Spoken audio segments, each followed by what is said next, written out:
Welcome to Midpoint, OCC's midweek podcast aimed at helping you connect with last week's message and prepare you for next week's sermon. Let's dive in. All right. It's been a while since I've done this. Yes. Yeah. But you're going to be good at it. I'm going to be so good at this. I might hurt myself right now, patting myself on the back.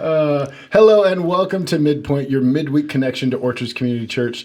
Last week was out of Ruth chapter 2, and Pastor James, being the pulp culture guru that he is, talked about Beverly Hillbillies, Oprah, Castaway, dating apps, and romantic movie plots. I think I worked all those in there. I was actually taking a list. I'm like, I need to know how many he does in a sermon. But no, in all seriousness, you did a great job of paralleling how we should model Ruth's life of faith and hard work and service, and then showing how Boaz is just a wonderful representation of God's compassion, provision, protection, and love. Anything you'd like to add to that? Well, I'm not really good at the pop culture thing unless it's a sports analogy. So I just want folks to realize how much work I'm putting in. This is a lot of research. Yeah, Thank good you. job. I'm working really hard. Well, that with the Klingon names last week. I literally had to Google most popular Klingon names, and I mean, that takes 4 seconds to do that. So good job on that. I appreciate the extra effort. Thank you. Okay, so I wanted to talk a little bit about when you said Boaz called Ruth daughter in verse 8, and then you paralleled it with when Jesus called the woman who was bleeding daughter. And this was a term of security and safety. And I think it's important for us to be mindful and proactive to being a safe person for others. So what does that actually look like? Well, I think there's a lot of aspects that go into that. And thankfully, I think you see a lot of them, again, demonstrated by Boaz. I know that's intentional by God. But, I mean, there's questions you have to ask yourself. There's a great passage in 1 Timothy 5:2, I'm sure you're familiar with, where it says, you treat older women as your mother, you treat younger women as your sister. And I think it's just a phenomenal picture of, do I really think about it that way? I mean, that's a question for guys. Certainly wouldn't be able to speak to how women sometimes view the opposite sex. But for guys, if you don't want to be creepy, if you don't want to be a predator, the idea is, am I looking at women correctly? Yeah. And I think the question is, do I have God's heart in that? And probably it's just a safer question across the board. Do I have a parent's heart? Would I look at that from a situation of, would I want my kids to be involved in that? I remember having a conversation years ago with a Young Life kid who showed just remarkable maturity in something. He was struggling with an issue that a lot of young guys struggle with, and I was leading him through a study where he'd been looking at some pornography. And I mean, nobody knows the guy. This was 20 years ago too. Yeah. But in that, just trying to help him. And he wasn't realizing what a big deal it was, and then he got a girlfriend. And for a while, he didn't struggle with the pornography as bad, and then he stumbled. And so he came in, and some of the stuff we'd been talking about for a while. But then he said this incredible thing. He goes, and then I thought about how that made my girlfriend feel. Yeah.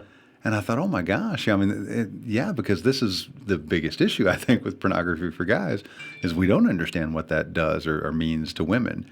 And so he really said, he was like, I worried about how that would make her feel. And I was like, well, yeah, it certainly would make her feel unvalued, less valued. Yeah. But I thought, this is a safe guy. He's not a perfect guy. He's got a problem that he's struggling with, but he's a safe guy because he's considering others. He's putting others' interests first. So I think that's the question for us as you go forward and around this safe thing. I wish I'd had more time in the sermon to develop it, but we asked that question, am I safe for other people? And then do I direct other people to safe places? Okay. And it's not, it's not like, well, okay, then I'm safe, so I'm not spontaneous or I'm never adventurous. I mean, you can still be a safe person. Safe isn't boring. Yes, and I'll never forget that. Christina is she's pretty safe. Yeah. And I try to be pretty safe, but she, she's a planner. She's an organizer, and I'm not a lot of times. I'm a good bit more spontaneous. But I remember, and I don't remember what anniversary it was, second or third or fourth. No, it had to be at least third or fourth because we had kids at that point in time. Somebody was watching our kids, and we couldn't get away very far, but I was like, hey, let's go out to dinner. And I had set up to have somebody spend the night with our kids, and I was going to go just spend the night at a hotel there in town, back in Missouri.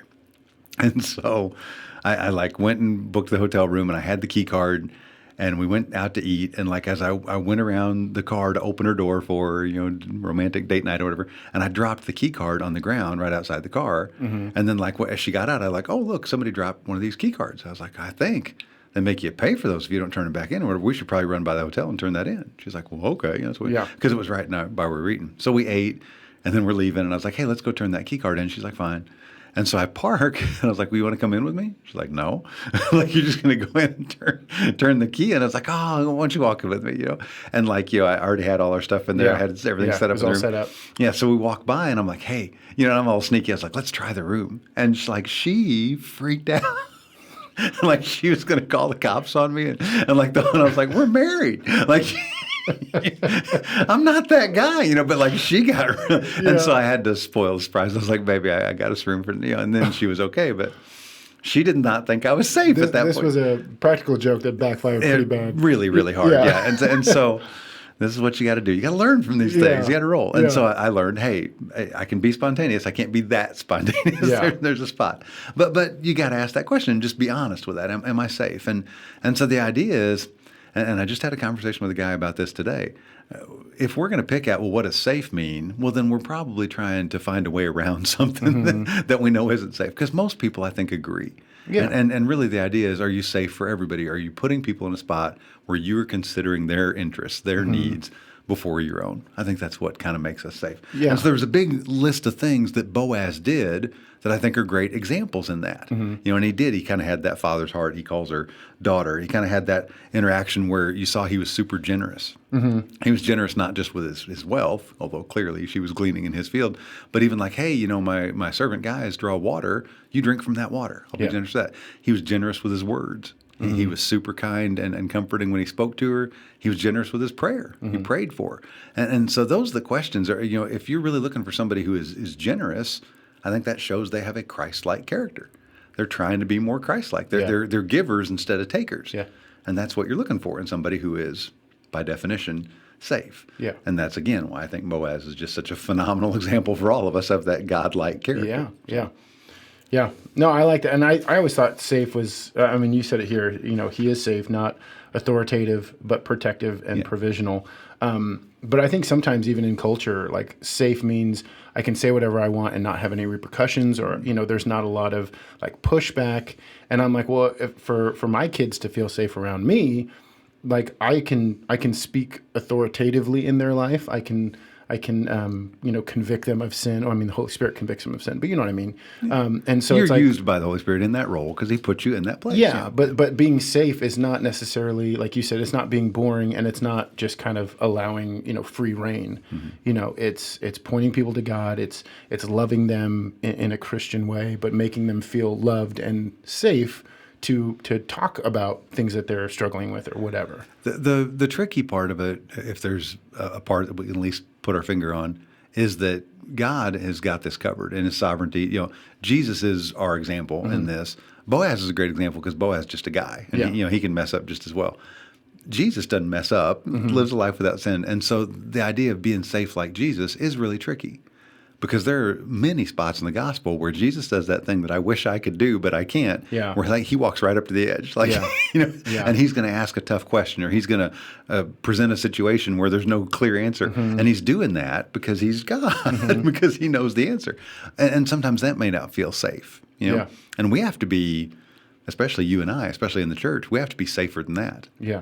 One of the hard parts of being the church, of doing church, is that you want to be safe for everybody. And so that's super hard, because there's a reason we have men's and women's studies, because we're trying to keep things safe for people. Yeah, as they show up, they may not even say, somebody would say, oh gosh, would you mind if somebody's in there? They may not even address that, but their perception is, I don't feel safe with this. And so trying to look out for everybody in that gets really, really hard. But again, this is where I think Boaz is such a great example. Those things that we tangibly see him do, he's practicing being a safe guy. He makes a safe culture. Very much so. Yeah. Well, I took a ton of notes on just this whole sermon. Like it was really good, and it was so dense with like so much good stuff, like the dichotomy between luck and God's sovereignty, which I thought you'd be glad that I used a big word. So good job on me, patting myself on the back. Boaz being in the clan of Elimelech and is living up to that namesake as a man who places God as his king. Boaz treating his job as a ministry. How we're sometimes how we're able to answer our own prayers or be an answer to prayer for other people. And obviously we can't hit all of these questions. So let's just say you had like another 10 minutes to preach this sermon. What would you have wanted talked about, or what would you have dove into a little bit more? Yeah, and you mentioned it, and I thought that was so neat because there's this idea Boaz is just a guy. Now, he's a successful guy. He's a wealthy guy. And so in that, sometimes I always think about that, gosh, well, I'd be so generous if I had this. Well, that's really not the deal. Like, if I'm not generous with what I have now, I'm not going to be extra generous valves. And, and so you have to be generous with what you have, truly. Boaz certainly is that. And so he's a great example. But the point I made, and I didn't spend any time developing it because there just wasn't time in there. He wasn't a pastor. He wasn't a full-time ministry guy. He was just a guy. But he saw his business, he saw his work as ministry. So much so that he started, as he began his day with his workers, with that end of the temple service, that liturgical kind of, call out and repeat. And I was like, this is a guy who gets it, know. And I've really been blessed. I've had friends who run businesses, and they do a Bible study together, on Tuesday morning at 5 in the morning before work starts. And guys would flock to it and show up. And I'm like, this is such a safe place to work. Yeah. This is such an encouraging place. Well, do we see our occupations being that way if we're not involved in full-time ministry? And the reality is, I haven't seen a whole lot of people who really have that vision for it. Yeah. And so the ones who do, like Boaz, really, really stand out. So. No, that's good. Yeah. Okay, now is the time where every week we try and answer questions from the congregation, and it's meant to be a safe space to ask questions about the sermon, about life, or whatever, and just get timely answers. So thank you for those who are sending it in. Keep doing it. If you're not doing it, please do it. We want to serve you and help you in your walk with Christ. So our first question was dropped in the midpoint box in the auditorium, and it reads this: how do you know Boaz was a single guy? I can understand this question a bit because polygamy and concubines, wasn't that kind of the typical practice in those days? Yes, and again, you take a kind of leap of faith. There's an assumption, which is dangerous sometimes to make. But in this, Boaz was eligible to be married, and we know later he'll be married. So from context, you go, okay, he's a single guy. Yeah. But and I'm not going to get into polygamy or Mormonism. Perhaps you'd want to delve into that. but traditionally, that's what you're saying. This is a guy who was eligible for marriage, so you count him as a single guy. Yeah. It's a good question. I am not a polygamist, just to make it very clear. Yeah, well, I pointed at Brenton, and you guys couldn't see that. No, I wasn't that kind of Mormon. No, it was no. Woo, dangerous area. Let's move on. We're pulling back. So we know from context that we think that he was single. Given the way the story goes. Yes. Okay. That's where you get those clues. Yeah. All right. Now, this question was sent in through emailing us at occpodcast@lewistonocc.org. And this is from Nathan. His question is in reference to how you remarked that young women were not flocking to the church anymore. And Nathan sent in a question regarding a friend of his who's making some poor choices, and he's just concerned. And so he asks, how can I address the problem as, what we talked about earlier, being a safe person? Yeah. I think that's a great question because it's so practical, But again, the person who sent that question in, I think it shows that they have a safe person character. Yeah. They want the best for that person. The reality is, other than saying, hey, here's the way to do this, address it. Love them enough to address it. Don't try and kick the can down the road. And in that, do it in a loving way. And it really helps if you have a good relationship with that person. This helps in evangelism, helps across the board. If you really have invested time in somebody, if you have a relationship with them, they may not like what you have to say, but they'll let you say it again. They'll let you, they won't end the relationship probably over you trying to coach them in the correct direction. Whereas if it's a stranger off the street, it's somebody you barely know, they're not going to listen. No, they'll shut you down. Yeah. The whole idea about unsolicited advice. Yeah. Folks don't listen to that. So I remember a time this happened, and it was a reverse situation because it was a guy. But he was a Young Life kid that I'd worked with, and he accepted Christ during his junior year of school. And he'd been a little bit of an outsider, a loner guy, but a good-looking guy and friendly, and I liked him. Had never had a girlfriend up to that point in time. That's fine. In his senior year, he got this girlfriend, and she wasn't safe.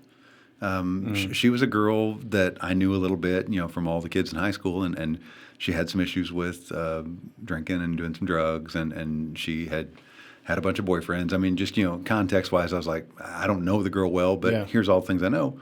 And so he starts dating this girl, and sure enough, all those things she's saying, hey, let's do this, let's do that, let's have physical relationship. And here's a guy who's a brand new Christ follower. but had never had a girlfriend before, and he really liked the idea Yeah. of having a girlfriend. So he starts wandering down this path. And I'm meeting with him, I'm discipling him, and he's telling me these things, Yeah. you know? And I kept saying, hey, you can't do that. Hey, you can't do that. You know you can't do that. And after 4 or 5 times, I was like, I can't continue to disciple you Yeah. because the things I'm telling you to do, you're just throwing not them doing out. it. Yeah.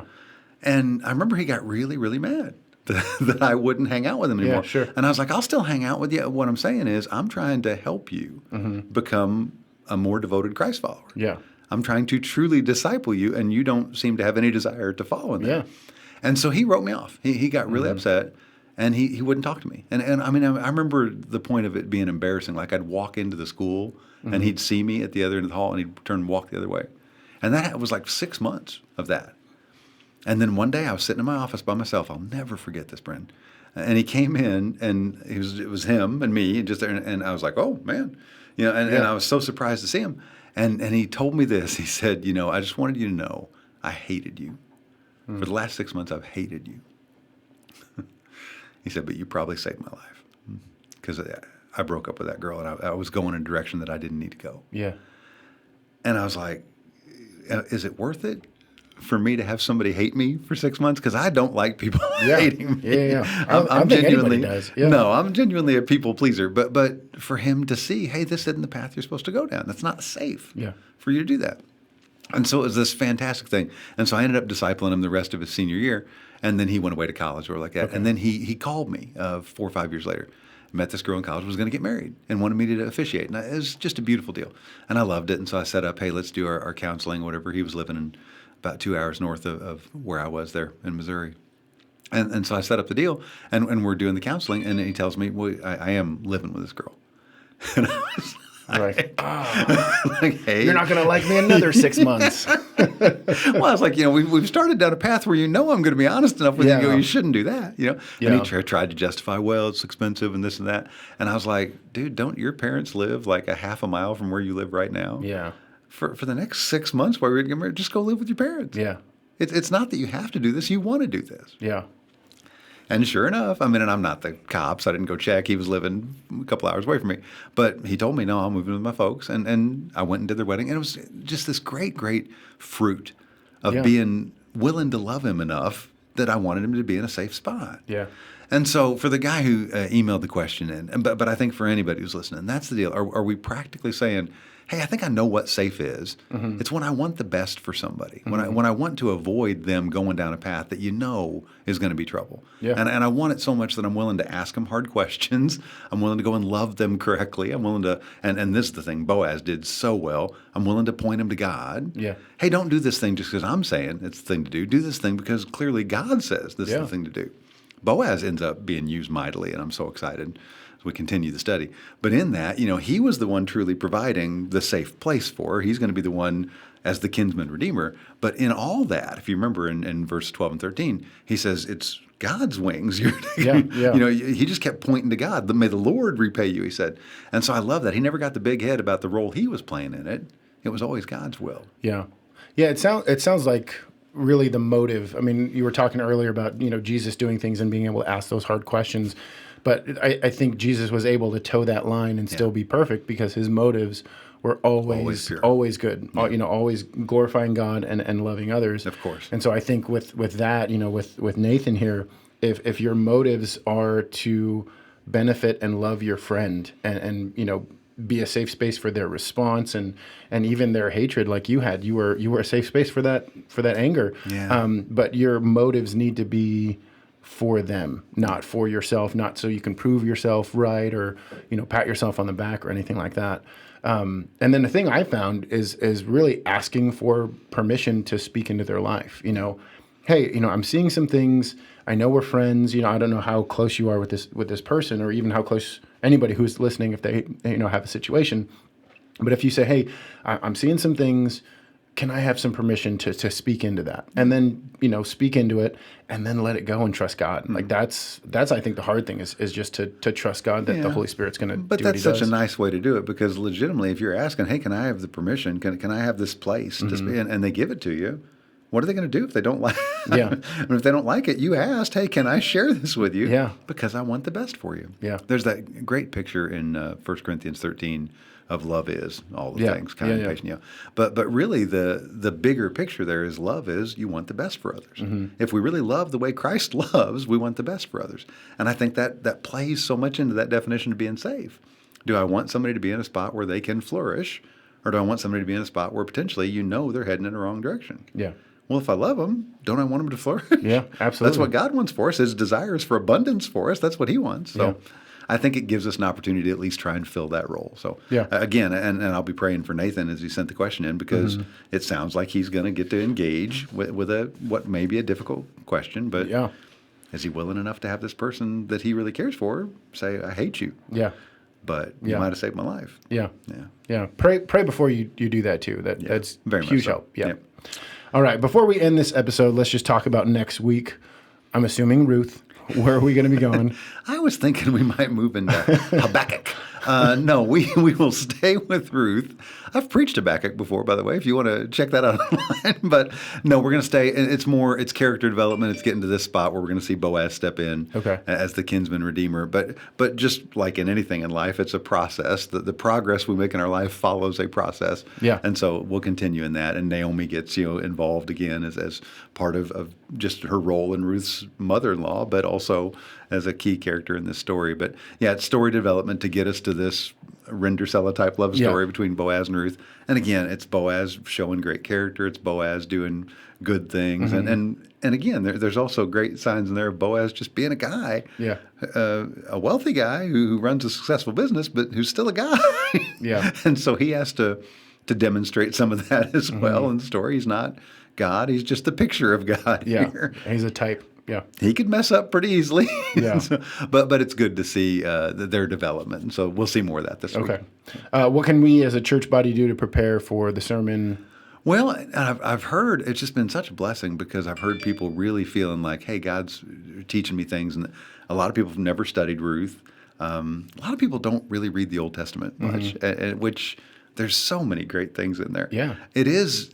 I'll admit it's tricky. And of course, I think it's hard for new Christ followers. They say, well, I'm going to read the Bible, and they pick it up and they start in Genesis because that's the start of the book. There's a lot. And it is, but Genesis, there's a lot of story. Genesis flows pretty well. And even through 50 chapters, you can stay kind of involved, you know.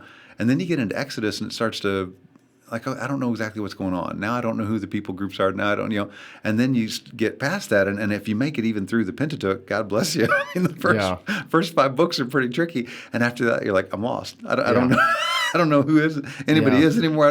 And with that, I'm not saying it's bad to start there, and God can totally reveal himself to you. I tell everybody who just starts reading the Bible, read the New Testament first. Just start in the Gospels first. You'll get this picture of Jesus. You'll get the stories. And then if you read through the New Testament and then go back and read the Old Testament in light of the New Testament, in light of where the story's going, it seems like it makes so much more sense. And so again, some people just avoid the Old Testament. And Ruth is a little bit of a one-off. And you're like, well, I don't even know where it fits. I don't know how this fits in the story. And so folks probably haven't studied it a whole lot, even if they read it. But if you just read it on the surface and you go, well, that's a neat love story between this Moabite girl and Boaz, well, then we're missing the bigger picture. It's truly a love story about how much God loves us. So continue to keep that big picture in mind. That's the thing. As folks are reading through, and the challenge early was read the whole thing. But now as you're reading through the shorter parts, continue to remember, this isn't just about, gosh, I hope Boaz and Ruth wind up together and live happily ever after. Although they do, spoiler alert, the idea is that's that picture of God and his relationship with me. So. Okay. So read the entire Pentateuch. And so that's the takeaway. That's all I heard. Read the first 5 books of the Old Testament. Oh, dear goodness. Always a good idea. And when you have questions on those, come to Brenton Laidler. Brenton at OCC. Well, that's all the time we have for this week. Oh, you bet it is. Don't email me your Pentateuch questions. We hope you enjoyed Midpoint this week. Again, if you would like to send any questions or thoughts into the show, please email or text OCCpodcast@lewistonocc.org. Be sure to join us in service at Sunday at 9 and 10:30 a.m. and our Monday night service at 7 p.m. So make sure you guys go to one of those 3 services. Hope to see you all very soon. Go be his hands and feet and know you are loved by God in the Orchards Community Church. Amen. Thanks so much.